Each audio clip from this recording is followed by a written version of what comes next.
Adaptation, Period, Persistence, and Prioritization by Major Damon Wells, November 21st, 2010. The recent surge in the quest for a well-rounded and/or functional training program and visible abs has become the greatest inhibitor to effective training programming. The current trend in fitness training involves a complex array of what most perceive as balance of fitness parameters: strength, flexibility, skill-specific, and high-or-low intensity endurance training.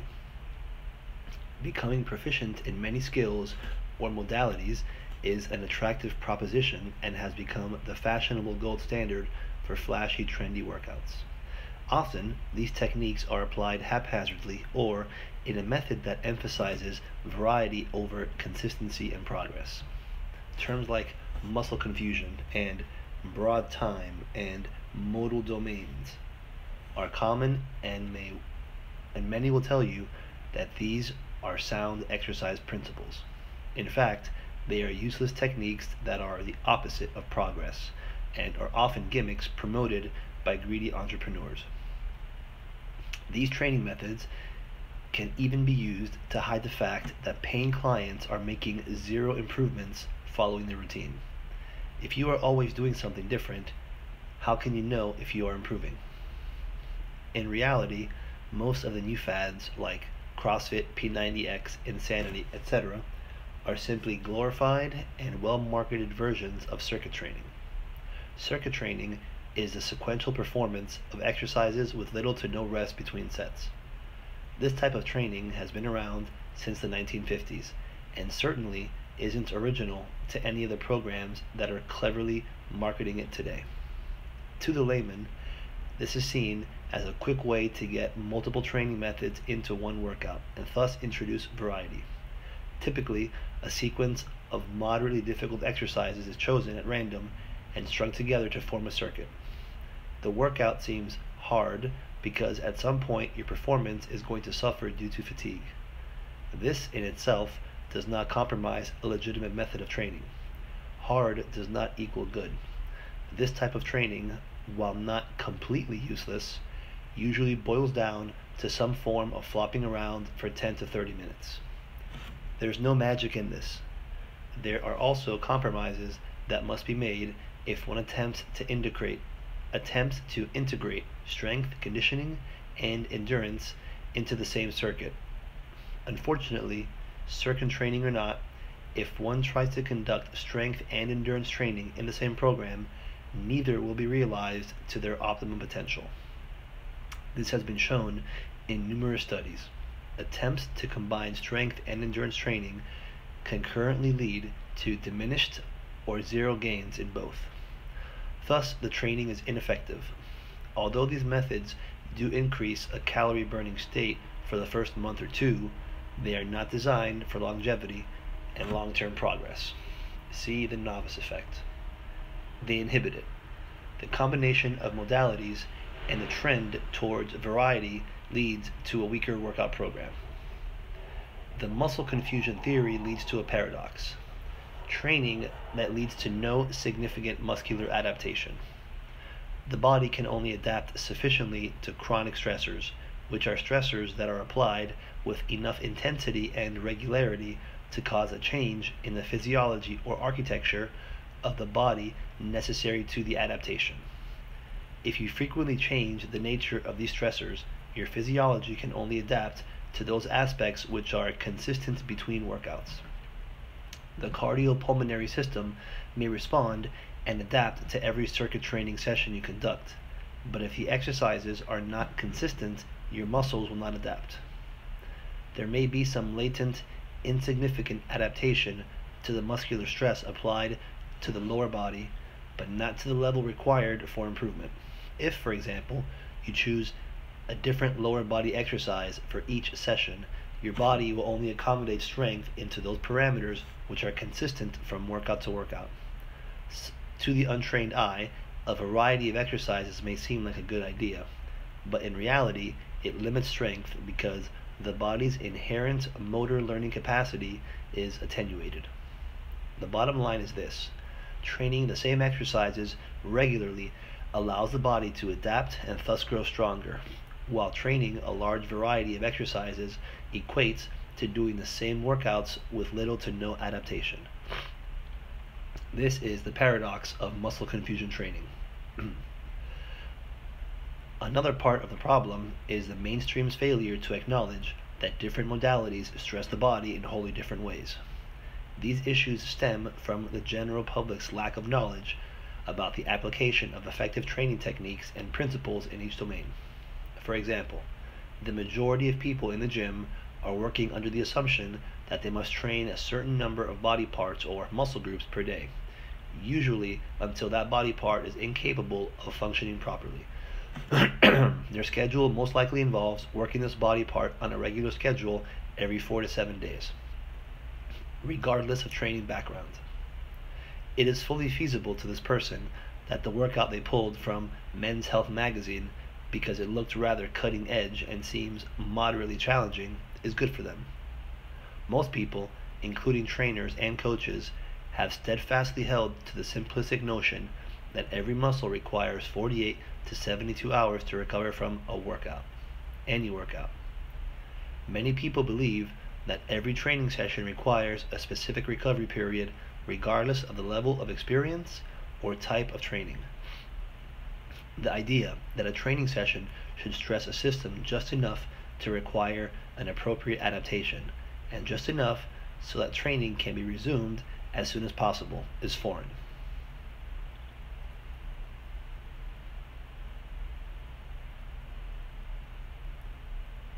The idea that a training session should stress a system just enough to require an appropriate adaptation, and just enough so that training can be resumed as soon as possible, is foreign. A common practice, instead, is to train a specific muscle into oblivion, then give it around a week to recover. Any attempt to change this behavior is met with resistance and an immediate reference to an article written by Mr. Olympia. This inability to accommodate new ways of thinking when it conflicts with an illogical but well-presented and widely accepted paradigm is common. Revolutions in training are sometimes plagued by holdovers, hard-won remnants of the old regime that are reluctant to die. Training methods, recovery techniques, and our understanding of adaptation must improve concurrently, and if one changes, the others must follow suit. The bottom line in training is the realization of improvements that are quantifiable. A runner should get faster, a powerlifter should get stronger, an athlete should improve on sport-specific skills. By incorrectly training a carelessly tossed together hodgepodge of techniques, you are essentially training to be good at nothing. Some proponents of these methods preach the opposite. Variety leads to improvement in everything. An example of this is CrossFit's claim that they can train for the unknown and the unknowable. Unfortunately, this is not how human physiological systems work. You become better at that which you practice, both metabolically and mechanically. Practicing everything makes you better at nothing. The counterargument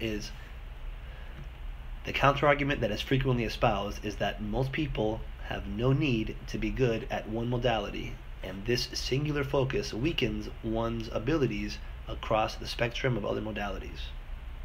True, a competitive powerlifter probably isn't a great runner. Runners are often weak, but this is too simple and narrow for a proper examination of the issue.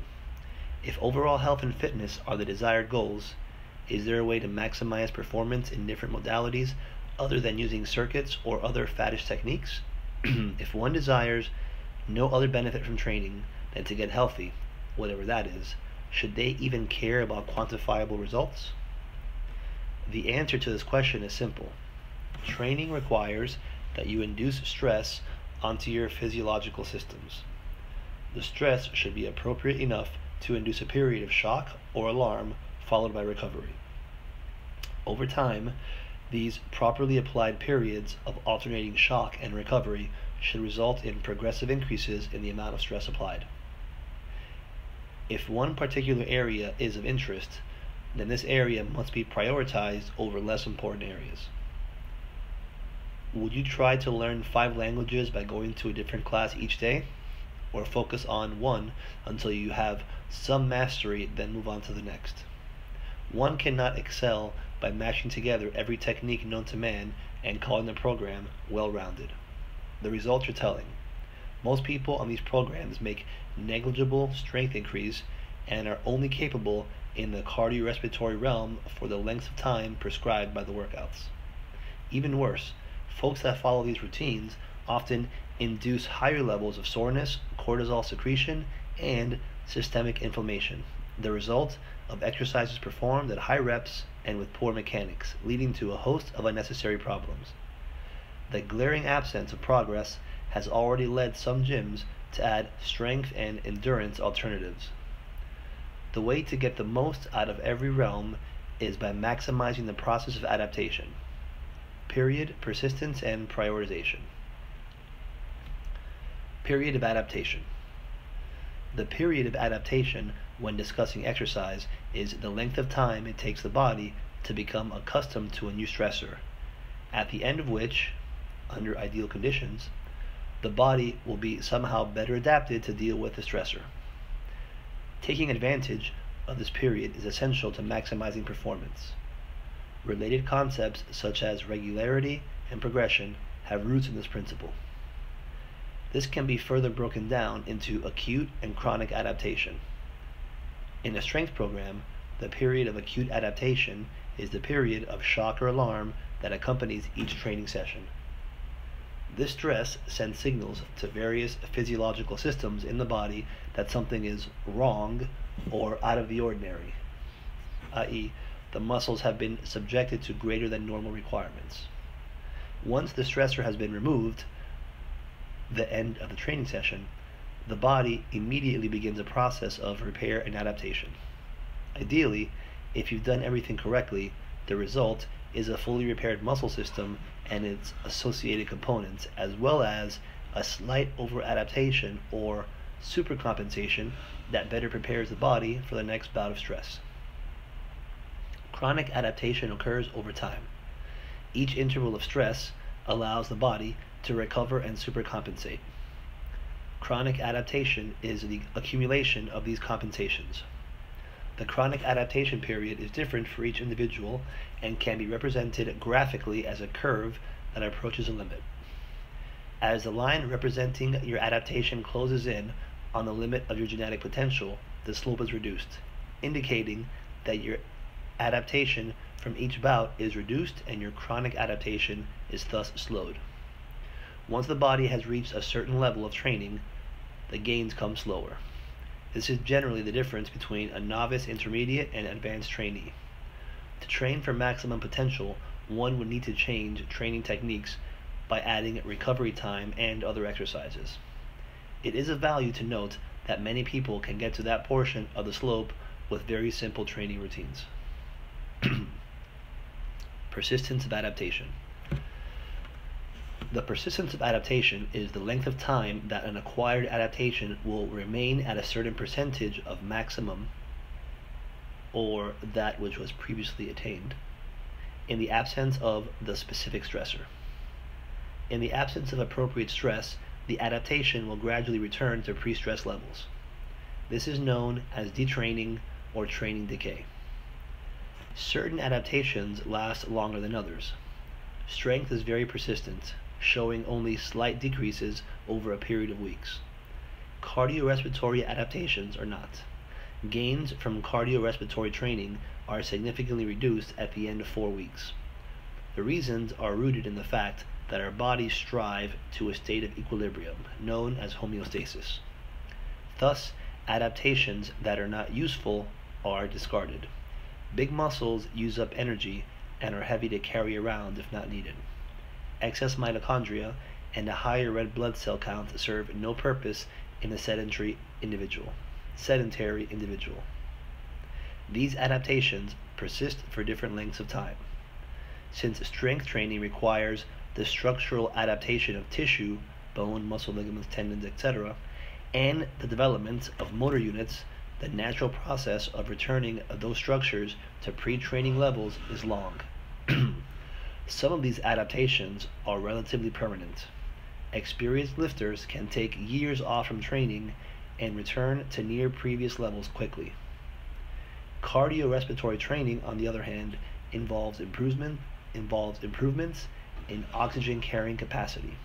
The structures involved in daily activity are more prone to change.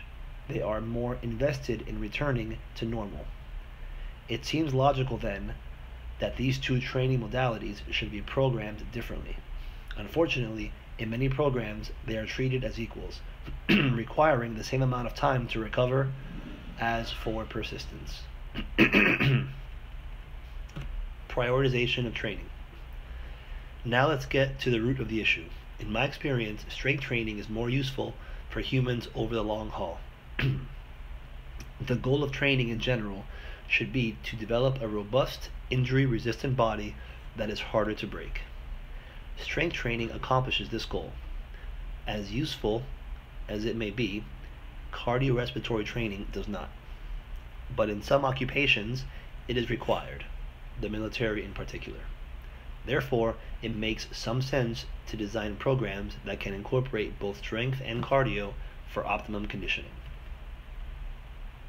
With this in mind, the majority of training should be based around a strength routine, while some portion of the training cycle must also accommodate cardio training as well.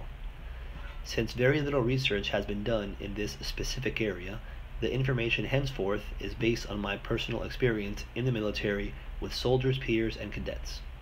My suggestion is to take this general technique and make some modifications to find out what works best for you. If you are a strength athlete, your weak link is the cardio training.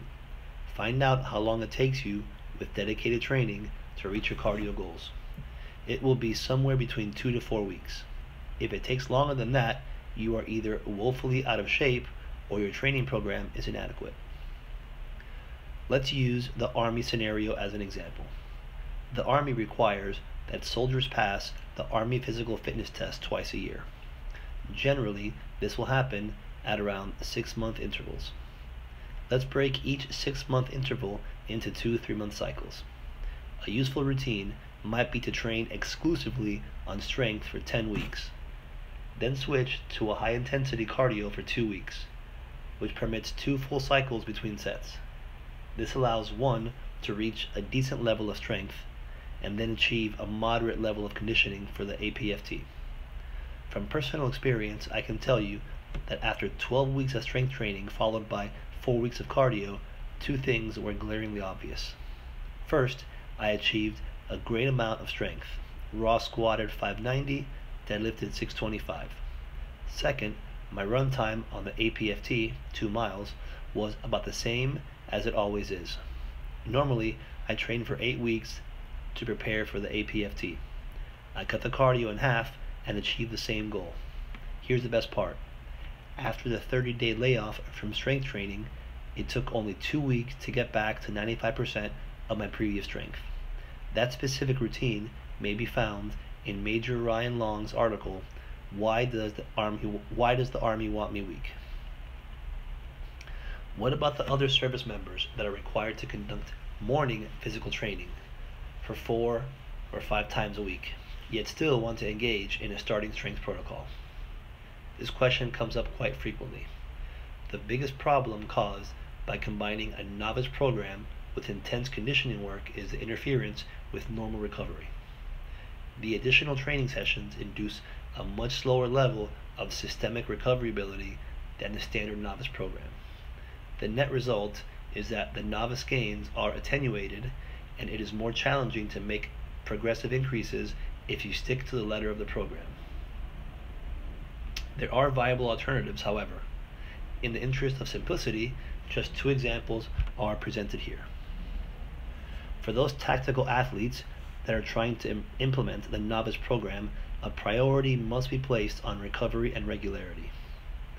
First, you can cut the starting strength workouts to twice a week, utilizing the standard A and B workouts. The general protocol is the same. There are just more rest days in between workouts. This twice-a-week program should be followed if the demands of PT are physically interfering with your recovery abilities. In other words, If you are not improving regularly, then you need to make adjustments. Another option is to alternate with 3 times a week and 2 times a week, but only if your recovery abilities are not compromised. The second option is for a more advanced athlete and is a 3-day-a-week program that focuses on squats for workout A, bench press for workout B, and deadlifts for workout C. Obviously, one would need to program ancillary lifts for these workouts, but that is going to be up to the trainee and should be focused on specific weaknesses. This workout can be supplemented with additional press work if necessary, but I have found that the addition of push-ups and additional conditioning work for the upper body during PT, 1 heavy bench workout a week was plenty.